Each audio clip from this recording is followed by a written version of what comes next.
আমি এখন একটি ছোট আপডেট দেব যে 10 ইয়ার্স লং রেসিডেন্স এর যে অ্যাপ্লিকেশনগুলো, এই অ্যাপ্লিকেশন করতে গেলে কি কি রিকোয়ারমেন্টস আপনাদেরকে স্যাটিসফাই করা লাগে।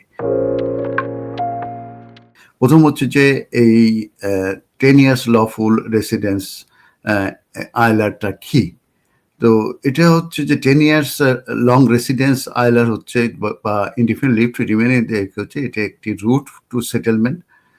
কোনো ইন্ডিভিজুয়াল যদি ইউকেতে লফুল এবং কন্টিনিউয়াসলি যদি বসবাস করে ফর 10 ইয়ার্স, তারা কিন্তু এই কিছু রেলিভেন্ট রিকোয়ারমেন্টস আছে, সেগুলো যদি স্যাটিসফাই করতে পারে তাহলে তারা কিন্তু সেটেলমেন্ট কিংবা আইএলআর পাবে।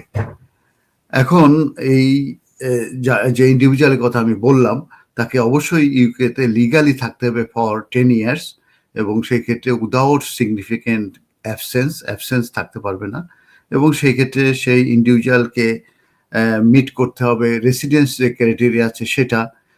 তার ভিতরে আছে যে অ্যাবসেন্স লিমিট আছে, সেই লিমিটের বাইরে তারা যেটা সুইটেবিলিটি রিকোয়ারমেন্টস আছে সেটা স্যাটিসফাই করতে হবে, এবং কারেন্ট রুট রিকোয়ারমেন্ট যেটা আছে এগুলো অ্যাপ্লাই হবে তাদের জন্য, এবং ইংলিশ ল্যাঙ্গুয়েজ রিকোয়ারমেন্ট সেটাও তাদেরকে স্যাটিসফাই করতে হবে।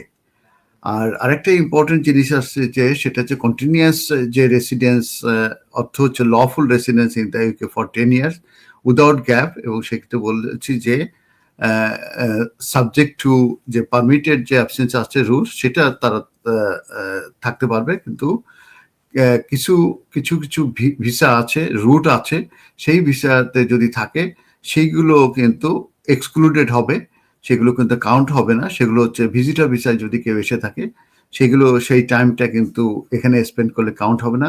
Short term student English language হলে সেটা কাউন্ট হবে না। সিজনাল ওয়ার্কার অথবা অ্যাপেন্ডিক্স ইউক্রেন স্কিম আছে, সেইগুলো কিন্তু এই 10 ইয়ার্স লফুল রেসিডেন্সের টুয়ার্ডসে এটা কাউন্ট হবে না, সেক্ষেত্রে কিন্তু এটা ব্রেক হয়ে যাবে কন্টিনিউয়াস রেসিডেন্স। আর এখানে 11th of April 2024-এ মূলত কতদিন ইউকের বাইরে থাকা যাবে সেটা সম্পর্কে বলা হয়েছে। কারণ হচ্ছে যে 11th April 2024-এ মূলত এই লং রেসিডেন্সের রুলস যেটা ছিল সেটা চেঞ্জ হয়ে সেটা অ্যাপেন্ডিক্স লং রেসিডেন্স হয়েছে, এবং সেখানে আউটসাইড অফ দ্য ইউকে কতদিন থাকতে পারবে সেটা সম্পর্কে বলা হয়েছে। তার নতুন ল যেটা 11th April 2024-এ, সেটাতে বলা হয়েছে যে 180 days in any rolling 12-month পিরিয়ডে তারা এই কন্টিনিউয়াস রেসিডেন্স তার মূলত ব্রেক হবে না তারা যদি এখানে থাকে। এবং 11th April 2024-এর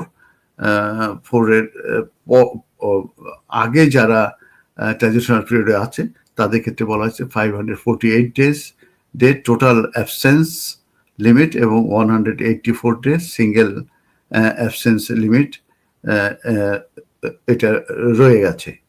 তো কবে অ্যাপ্লিকেশন করা যাবে? এটা 28 days কমপ্লিট, 10 ইয়ার্স কমপ্লিটেড 28 days-এর ভিতরে অ্যাপ্লিকেশন করতে হবে, কিন্তু 28 days-এর আগে যদি কমপ্লিট না হয়ে থাকে এবং 28 days-এর আগে যদি অ্যাপ্লিকেশন করা হয় এবং 10 years কমপ্লিট না হয়, সেখানে অ্যাপ্লিকেশনটা রিফিউজ হতে পারে।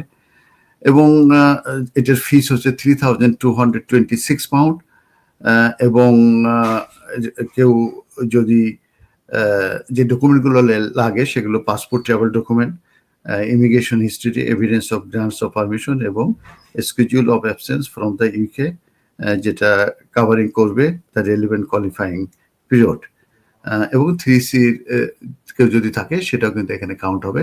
এটাই হচ্ছে 10 years লং রেসিডেন্স আইএলআর, এটার বেসিসে এটা পাওয়া যাবে আইএলআর।